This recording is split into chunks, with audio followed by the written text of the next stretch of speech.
What's good, y'all? What's going on, man? It's your big homie, Big Bad, man, and this is the Real Talk, Real Shit podcast.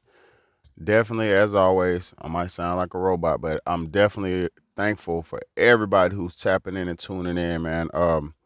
Anybody who's been commenting, anybody who subscribed, anybody who's just watching, thank you, appreciate you. Here we go.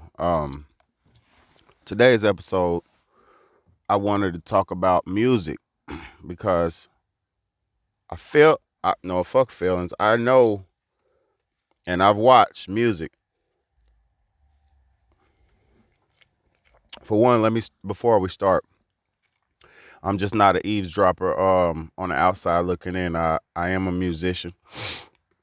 I have written and produced hundreds of songs. My family's musicians. Father's a musician. My is a musician. Music is just all in my blood. You know what I'm saying? So I'm not just eavesdropping in um, talking about some shit I don't know nothing about. You know what I mean? But I want to talk about the influence of music on the people and the effects of music on the people, the current music. And before we start get into the current state of things, we gotta you always have to go to your history because history is the thing that predates everything. And like they already got this new shit like fact checks and all this new stuff. If you do the history for yourself, you can find the facts out for yourself. Okay, and the history of music was a language of it was a language given to man by the gods, or God or the gods, but they call them the gods because it's different. It was different influencers over time that influenced man and got us to the state that we're in today.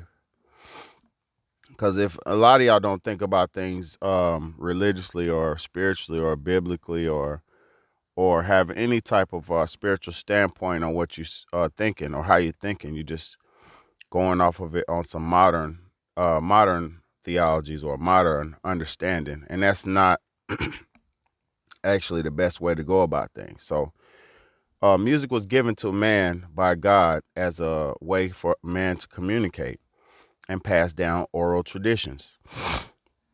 Because think about it, there was no internet back in the day. um, there were no phones back in the day. uh, there wasn't memory cards. There wasn't these digital devices that we're able to communicate so easily and instantly. None of this shit was here. You know what I mean? So, with that being said, how would you pass down a message? How would you teach the next generation something? Song, rhythm, rhyme. When you're in elementary school, how do they teach you things? Song, rhythm, and rhyme. A, B, C, D, E, F, G, H, I, J, K, L, M, N, O, P. It's easy to understand. That's how you teach. That's the easiest way to teach. And that's how God programmed us to learn. That's why music is such a big part of our society. People from the outside looking in, like other races, and I'm not talking specifically black people, but I'm coming from a black man's perspective. I am a black man, so indigenous African man, indigenous American man, whatever you want to call it, native man, uh, whatever you want to fucking call it, American citizen, whatever you want to call it. But those, I forgot what I was saying. But long story short, we learn off of rhyme and rhythm. So when you're teaching a whole society of people. Oh yeah, and that's what I was saying. That's why music connects to the souls of the African people, the souls of the African Americans, the souls of the black people, and all races. Everybody has a specific music that resonates with their specific vibration. Because I'm not a racist, and I'm not talking about none of that. I'm just focusing on issues. So look, when you when you think about the traditions that were passed down back in the days, you are teaching your children, you're teaching your whoever, your family, your friends, whoever, trying to pass certain information down or trying to obtain certain information. You know what I'm saying? Without having to write it or anything like that, because everybody couldn't carry things with them. Back in those times, people were living so on the go and such in a survival state. The only thing they could carry with them would be some music or something that they could, because you can't physically carry shit when you're living on the go, but whatever you can carry. So we're passing down traditions like that. Nowadays, the music that we're creating and listening to is a tradition and it's being passed down. But what are we passing down? What is the new music talking about nowadays? What's the new music focusing on nowadays? It's focusing on murder, death, destruction, sex, and money. Predominantly. Predominantly, that's what the whole topic of every song is. I'll fuck your bitch and get your money and kill you at the same time. I'm gonna take your money, fuck your bitch, then I'm gonna kill you. Then I'm gonna kill your brother. I'm gonna spin on your block. I'm gonna fuck his bitch, and then I'm gonna take his money. That's music. That's music. You rock and roll, rap, R&B, pop, sex, everything. Everything is, it is what it is. I'm talking about popular mainstream music, because you do have good artists out here who put out good positive music, but it's not promoted on the mainstream media. It's not promoted in your face everywhere you look. So that's why I speak like that. Um, a lot of people think I just want to focus on negativity all the time. It's not that. I just have to focus on creating solutions. And to create a solution, you need to focus on the problem. I said that many times before. But so yeah, we're passing down spin culture now. We're passing down pop that pussy, shake that ass, bitch. Now look, let me tell y'all something. I grew up in the times, and I'm not even that old. I'm not even that old. I'm only 37 years old. I just put it on out there. I'm only 37. So in the times that I grew up, you couldn't call a woman a bitch and get away with it. In the times that I grew up, you couldn't call a black man a nigga and get away with it. Those was fighting words. Being called a nigga was fighting words in my time, in the early 90s and the 90s and shit, even in the 2000s. I wasn't tolerating that shit. But then something happened. All this goddamn music is out here letting everybody, passing that oral tradition down to everybody. And we've allowed these fucking sorry ass musicians to destroy us. Or y'all have allowed these pathetic ass, egotistical maniacs to dictate the pace of your life in the way that you're living. And it goes down to total control over you, to the point of you want to dress like your favorite rapper, you'll start talking like your favorite rapper, you'll start acting like your favorite rapper, you'll start mimicking their thoughts, aka saying their lyrics out loud, because if you're reciting somebody's lyrics, you're reciting their memories and their thoughts. Because the thoughts of the words from the songs is the thoughts of that artist as he was sitting down, getting motivated off the beat or whatever.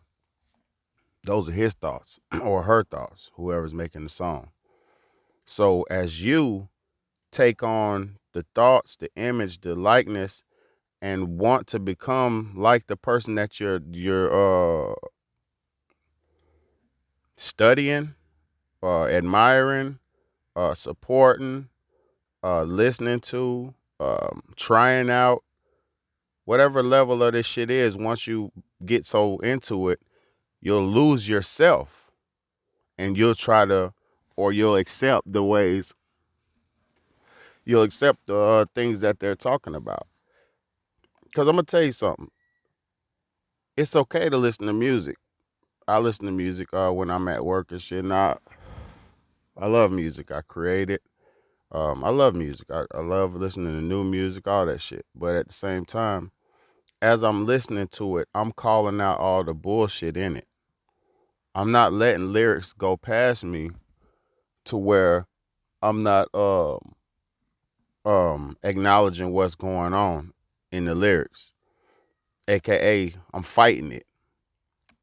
So they be like, yeah, I spin on your block. Like I'm gonna tell y'all one real bad that he's a piece of shit for this, and he was genius. It's genius and evil at the same time. The new Kodak Black song, Walk and Spin. Okay, you know what I'm talking about? Walk, walk, walk, walk, spin, spin, spin, spin. Walk, stepping on niggas, and he said stepping on niggas and sliding on ops. I got niggas scared to be on their own damn block or some shit like that. It's genius to the point where walking is something that everybody does. So it can attach or be, what do you call that? Anybody can relate to it. Everybody can relate to it. If you just listening to it from just a simple standpoint, you're gonna be like, oh shit, walk, spin, boom, boom, boom. But at the same time, he's telling you to kill your own people. He's telling you to murder your own people. And what do we have out here going on in the world? We murdering the hell out of each other. We murdering each other at the rate higher than the 90s when I was coming up. I was living in Chicago in the early 90s when it was the murder capital, of America. When you couldn't come outside if you wasn't involved in that shit. Like, and me and my brothers and my sister was little, young. Like, my big brother was probably like 14 or some shit like that. Like, I don't even know how old he was, but I'm saying I was in the house, and it was so raw in Chicago. My parents was keeping us in the house. I'm talking about out the way. But what I'm saying now, this new music is the reason why everybody is killing each other so much in Chicago. You know, it's unbelievable. But when you listen to what they saying and promote on these records, it's very believable. It's very understandable. But at this given rate, how are y'all as adults? Now, this is the thing. I'm supposed to be talking to adults. Children, you can't blame the children who get wrapped up in that shit because they drip these artists in glitters and gold, and diamonds and gold and shit. So for a young person seeing that, that's inspirational in certain ways, and I can understand that. But these people are not your kings. These people, these artists, these rappers, these singers, these entertainers, they're not your leader. Why do when it's time for the black community or the urban community to speak or go on a big stage, aka like a presidential level, why is it rappers that get to meet with the presidents? Why do you think rappers and artists get to be held so highly up on the totem pole, as high as the president? I've seen Chance the Rapper meet with with Barack Obama.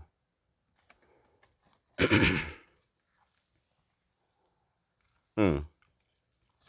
I've seen Cardi B meet up with Joe Biden. I've seen we done seen it all. Kanye West meet up with Donald Trump. We done seen it all. And are these your leaders or are these your entertainers?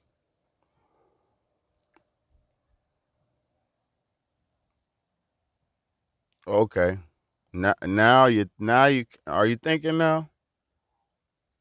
Exactly. You know what I mean? Y'all better figure this shit out before it figures you out. Cause at this given rate, it might be too late if y'all don't stop playing with this shit. Let these rappers rap to theyself. Don't go to no motherfucking more shows. Don't none of that shit, man. None of that shit. Stay out the way. Because I'm going to tell you, the more you participate, the bigger it looks. And then it looks and people feel like it's big, but it really ain't shit, man. It's your big homie, Big Betty, man. This is the Real Talk, Real Shit podcast. I'm really just sick and tired of people people not understanding what's going on, man. But it's really not my business to save everybody. But I'll just drop a jewel here and there, man. It's your big homie, Big Betty, man. Like, comment, share, and subscribe, man. Tell a friend to tell a friend, man. We in here.